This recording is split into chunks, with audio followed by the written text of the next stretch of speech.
சர்வஜித் பித்ரு பூஜையை முடிச்சிட்டு அஞ்ஞான வாசத்தை நாம தொடரலாம்னு நினைச்சா அந்த பூஜையிலேயே நமக்கு இப்படி ஒரு மிகப்பெரிய சங்கடம் வந்து சேர்ந்துருச்சு. இது வரைக்கும் பூதகுல பங்காளிகளும் லீ அசீம் மாதிரி மனுஷங்களும் தான் நமக்கு எதிரிங்கன்னு நினைச்சுக்கிட்டு இருந்தேன். கடைசியில என்னோட முன்னோர்களே கூட எனக்கு எதிரிகளா இருக்காங்களே. சரி, நம்ம விதி பயனுக்கு நாம ஏன் அவங்கள பழி சொல்லணும்? ஆனாலும் நம்மள சுத்தி இத்தனை எதிரிகளை வச்சுக்கிட்டு நான் எப்படி எனக்கு சக்தி இல்லாத இந்த நிலைமையில அவங்கள சமாளிக்க போறேன்? நமக்கு சக்தி போன விஷயம் நம்ம குடும்பத்துக்கு தெரிஞ்சாலும் வேதனை, நம்ம எதிரிகளுக்கு தெரிஞ்சாலும் ஆபத்தாச்சே.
எதையோ யோசிச்சுக்கிட்டு கவனிக்காம வந்துட்டேமா.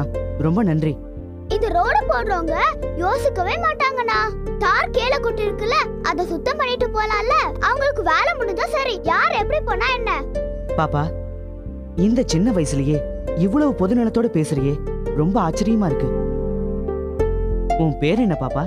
ஆர் சௌமியா. சௌமியா, ரொம்ப நல்ல பேரு. ஆமா, நீங்க என்ன படிக்கிறீங்க? 4th standard B section. Very good. ஆமா, படிச்சிட்டு என்னவாக போறீங்க? நான் டாக்டர் ஆக போறேன். Very good. உன் குணத்துக்கு ஏத்த மாதிரியே தான் கேரியரை தேர்ந்தெடுத்திருக்க. நீ நிச்சயமா டாக்டர் ஆயிடுவ. தேங்க்ஸ்ண்ணா. பை. பை.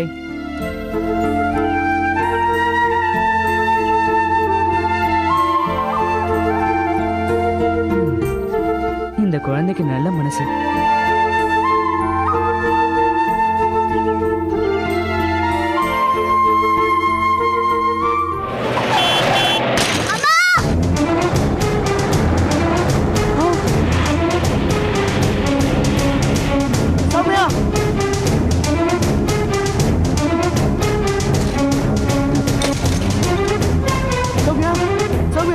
சௌமியா, சௌமியா, சௌமியா, சௌமியா, சௌமியா, சௌமியா.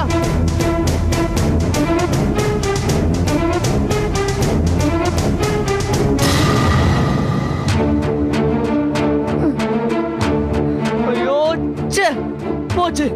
சௌமியா, சௌமியா, பார்த்து போக கூடாதா? சௌமியா எந்திரி. சௌமியா, சண்டால அடிச்சு போட்டு எப்படி போறான் பாரு. சௌமியா, பேசு. சௌமியா, சௌமியா, சௌமியா.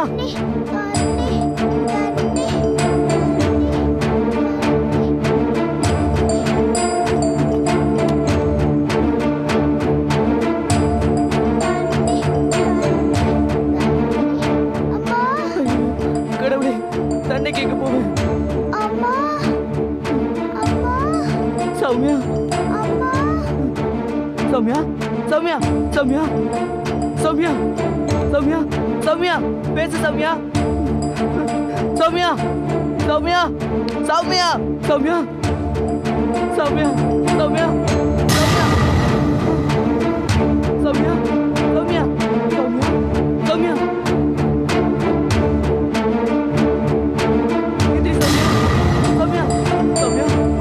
சௌமியா, சௌமியா, சௌமியா, சௌமியா, சௌமியா, சௌமியா.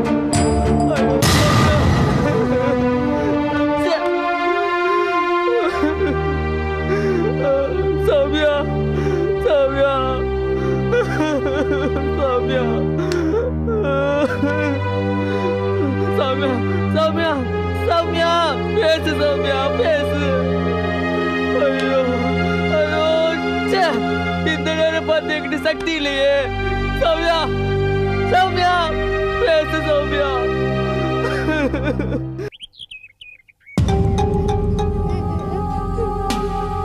எதுக்குடி பழுகுற? நான் தான் அப்பாவை பார்க்கணும்னு சொல்றேன்ல, என்ன அங்க கூட்டு போமா. முடியாது, என்னால அங்கெல்லாம் கூட்டிட்டு போக முடியாது, அவமானப்படவும் முடியாது. நான் பார்க்கணுமா, நான் அப்பாவை பார்க்கணுமா, கூட்டு போமா. முடியாதுன்னு சொல்றேன்ல. என்ன உனக்கு புதுசா அப்பா பாசம்? என்ன இருந்தாலும் அவரா திருந்தி இந்த வீட்டுக்கு வர வரைக்கும் அவரை பத்தி நினைக்கவோ பேசவோ கூடாதுன்னு எத்தனை தடவை சொல்லிருக்க உனக்கு? அப்பாவுக்கு அப்பாவா அம்மாவுக்கு அம்மாவா நின்னு போராடி நான் உன்னை வளர்த்துக்கிட்டு வரேன். நீ என்னடானா அந்த ஞாபகத்துல இருக்கியா? பிச்சு புடுவேன், பிச்சு, ஜாக்கிரதை. ஏமா குழந்தை திட்டுற? இவளுக்கு அவ அப்பாவை பார்க்கணுமா, என்ன அந்த வீட்டுக்கு கூட்டிட்டு போக சொல்றா. ஏமா அவதான் தெரியாம கேக்குறா, நீ பக்குவமா புரிய வைக்க வேண்டியதானே? எவ்வளவு தூரம் சொல்லணுமோ அவ்வளவு தூரம் சொல்லிட்டேன்ப்பா. ரொம்ப அடம் பிடிக்கிறாப்பா. சரி, உன் குழந்தை உன்ன மாதிரி தானே இருக்கும். இப்ப என்ன செய்ய சொல்றீங்க? அந்த வீட்டுக்கு என்ன கூட்டிட்டு போக சொல்றீங்களா? முடியாதுப்பா, என்னால முடியாது. எதுக்காகவும் யாருக்காகவும் அந்த சக்காலத்து வீட்டுக்கு என்னால போக முடியாது. அவர் கையில தாலியை கட்டிக்கிட்டு ஒரு குழந்தை பெத்துக்கிட்ட பாவத்துக்காக அவர் வந்தா திருந்தி வந்தா நான் வேணும்னா நான் ஏத்துக்கிறேன். என்னால அவ்வளவுதான் செய்ய முடியும். ஏய், வாங்கி கட்டிக்காம வாயை மூடிட்டு உட்காரு.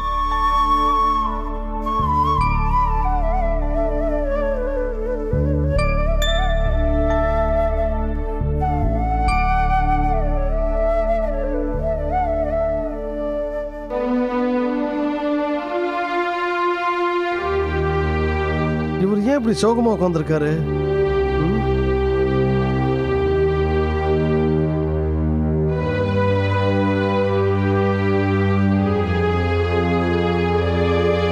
என்னாச்சு உங்களுக்கு?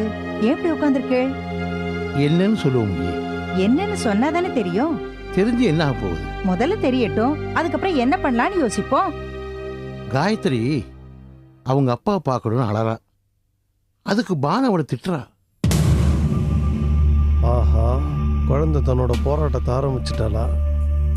பானு என்னால கூட்டிட்டு போக முடியாதுன்னு சொல்றான்.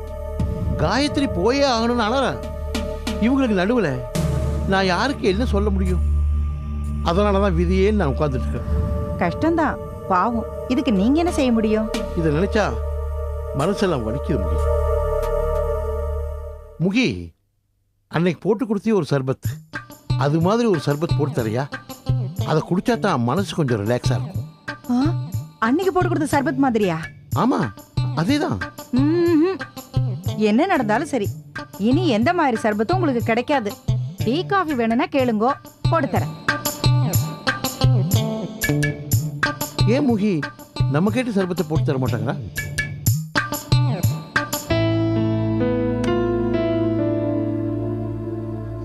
காயத்ரி, மாமி, இவளுக்கு ட்ரெஸ் பண்ணி விடுங்க, நான் டியூஷன் கூட்டிட்டு போறேன். ஏய், மாமி கிட்ட ஒழுங்கா ட்ரெஸ் மாத்திக்கோ. பாட்டி, என்னம்மா எதுக்கு அழற? அம்மா கிட்ட அப்பா கிட்ட கூட்டிட்டு போங்கன்னு சொன்னேன், அம்மா திட்டுறாங்க.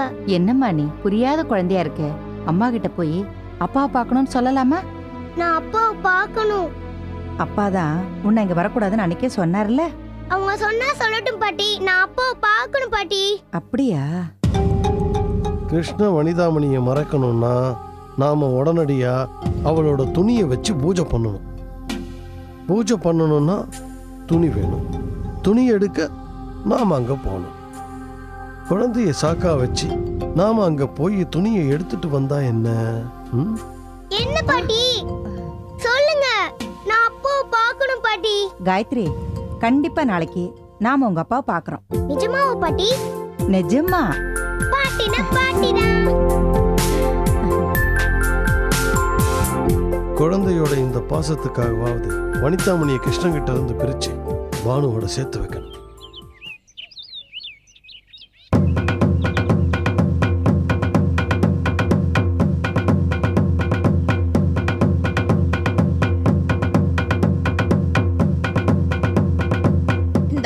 பெற்றுக்கொள்.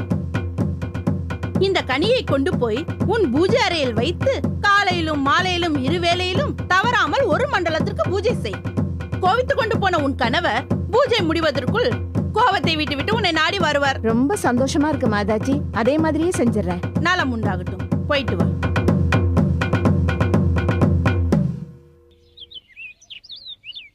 இன்னைக்கு பக்தர்கள் கூட்டம் அவ்வளவுதான் போல் இருக்கு.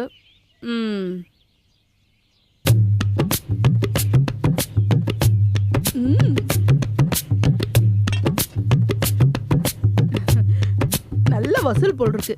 எவ்வளவு பணம் வந்திருக்குன்னு பாப்போம்.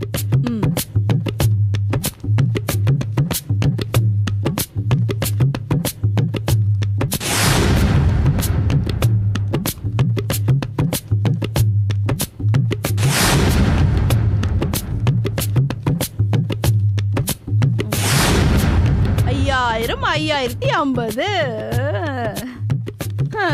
4 முழம் காவி துணியாலையும் 40 எலுமிச்சை பணத்தாலையும் இவ்வளவு வருமானம் வரும் தெரிஞ்சிருந்தா பூலகம் வந்தப்பவே இந்த வேலையை ஆரம்பிச்சிருக்கலாம். 14 வருஷம் வேஸ்ட் பண்ணியாச்சு.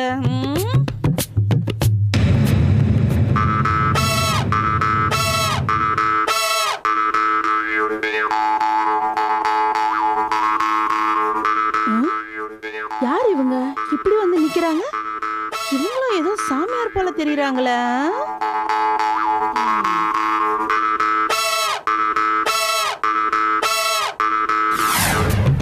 யார் அப்பனே நீங்கள்?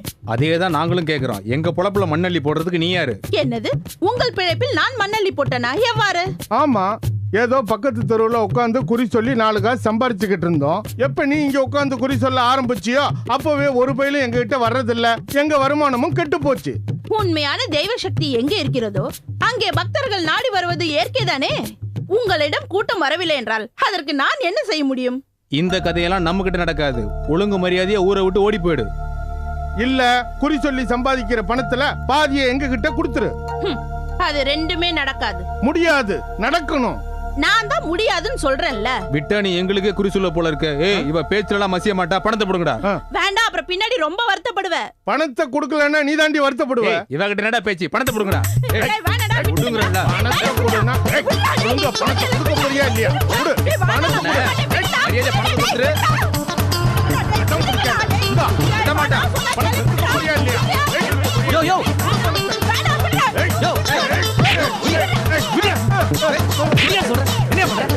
மாதாஜி மேல கை வைக்க நீ யாரு? உன் வேலையை பார்த்து போடா.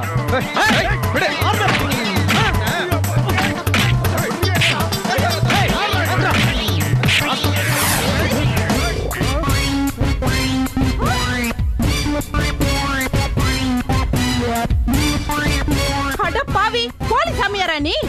அப்ப இவன் இது ஒட்டுதாடியா? இருங்கடா, போலீஸ்க்கு போன் பண்ணி உங்களை புடிச்சு கொடுத்துறேன். கோபாலா பிச்சுக்கோ. சரி சரி, விடுப்பா விடு. இல்லைங்க மாதாஜி, இவங்க எல்லாம் போலீஸ்ல புடிச்சு கொடுத்து முட்டையை உடைக்கணும். ராஸ்கல். ஓடி போனவங்கள எங்க போய் தேடி பிடிக்க முடியும்? விடு, அடுத்த தடவை இவனுங்க பாக்கும்போது வச்சுக்கலாம். நீ மட்டும் வரலன்னு வச்சுக்கோ. என்ன, உங்க கையில இருக்கிற பணத்தெல்லாம் புடிங்கிட்டு ஓடி போயிருப்பானுங்க. இல்ல தம்பி, அவங்களுக்கு நான் கொடுக்கிற ட்ரீட்மெண்ட்டே வேற விதமா இருக்கும்னு சொல்ல வந்தேன். இதை விடு, உன் விஷயம் என்ன ஆயிற்று? மாதாஜி, நீங்க தானே அமாவாசை கழிச்சு வர சொன்னீங்க. ஓஹோ, அமாவாசை கழிந்து விட்டதோ? உன் மாமன் மகளோட மனது உன் பக்கம் வர வேண்டும் என்றால் அவள் உபயோகித்த ஏதாவது ஒரு துணிமணிகளை வைத்து நான் பூஜை செய்ய வேண்டும். மாதாஜி, எனக்கு என் மாமா பொண்ணு வேணும். ஏதாச்சும் பண்ணுங்க மாதாஜி. அப்படி என்றால் அவளோட துணிமணிகளை உன்னால் கொண்டு வர முடியுமா? என்ன இப்படி கேக்குறீங்க? என்ன செய்யணும்னு சொல்லுங்க, கொண்டு வரேன். அப்படி என்றால் உடனே போய் கொண்டு வா போ. சரிங்க மாதாஜி.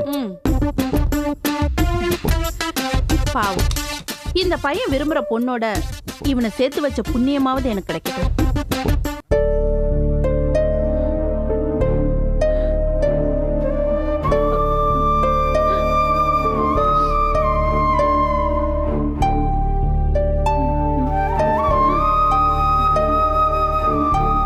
அடுத்த நிமிஷம் தன்னோட உயிர் போக போகுதுங்கிற விஷயம் தெரியாத அந்த சின்ன பொண்ணு அதுக்கு முன்னாடி நிமிஷம் தார்ல பட்டு என் காடு ரணமாக போனத தடுத்தா பக்ஷீஷ்.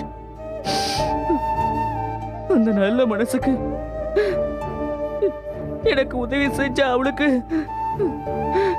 என்னால உதவ முடியல. அவ உயிரை காப்பாற்ற முடியல. அவ கடைசியா என்கிட்ட கேட்ட தண்ணிய கூட என்னால கொடுக்க முடியல. எதுவுமே செய்ய முடியாத ஒரு கையால் ஆகாதவனா நான் பார்த்துக்கிட்டு இருக்கும் போதே படிச்சு ஒரு டாக்டர் ஆகணும்னு கனவுகளோட இருந்த அந்த பிஞ்சு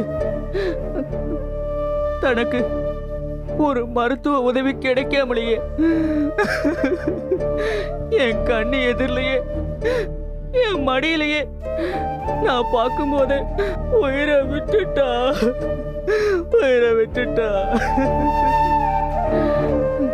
ஏன் இதெல்லாம்? எதனால?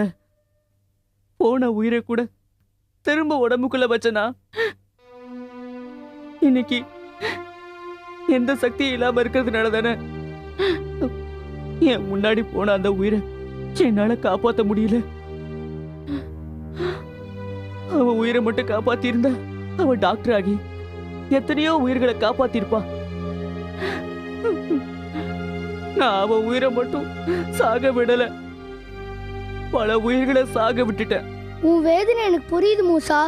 உனக்கு சக்தி இருந்திருந்தாலும் அந்த பொண்ணோட விதி முடிஞ்சிருந்தா அவளை உன்னால எப்படி காப்பாத்திருக்க முடியும்?